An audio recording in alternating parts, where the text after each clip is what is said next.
गेटवा बैठा लोहा चार के शादी से होलै सखी दीना एता बाहर के पंडित जी बहतलखिन गेटवा बैठा लोहा चार के शादी से होलै सखी दीना एता बाहर के कहार से भातार लेके जइहे ससुरार गे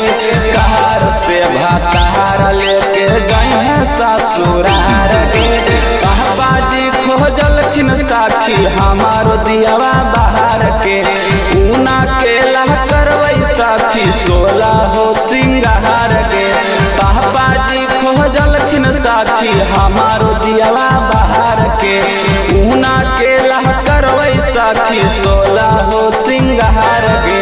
कहार से भातार लेके जइहे ससुरार गे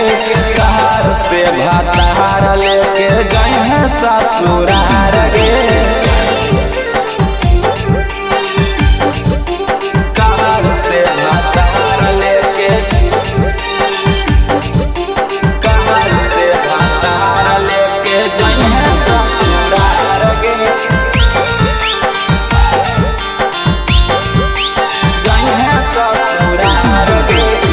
देखते फोटौआ हमरा पहड़लै पसीना गे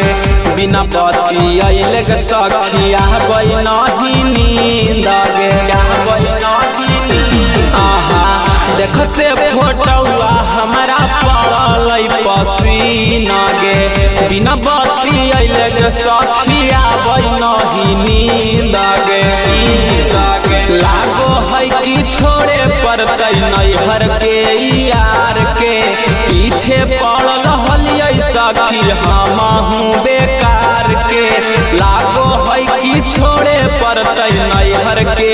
यार के पीछे पड़ल हलियै सखी हमहू बेकार के कहार से भातार लेके जइहे ससुरार गे कहार से भातार लेके जइहे ससुरार गे कहार से भातार लेके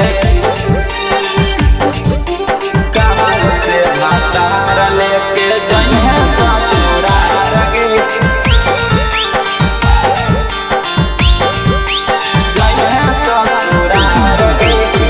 मन जोगा मिलल सखी हमारो दुल्हा गे गायक के तारी लाल से करबै बियाह गे हे गे सखी मन जोगा मिलल सखी हमारो दुल्हा गे गायक के तारी लाल से करबै बियाह गे अगुआ तह रहे सखी जैकी जलीदार गे राकेश राज से कर हलियै बचपन से प्यार गे अगुआ तहलै सखी जैकी जलीदार गे राकेश राज से कर हलियै बचपन से प्यार गे कहार से भातार लेके जइहे ससुरार गे कहार से भातार लेके जइहे ससुरार गे presented by Guide Music Asthava।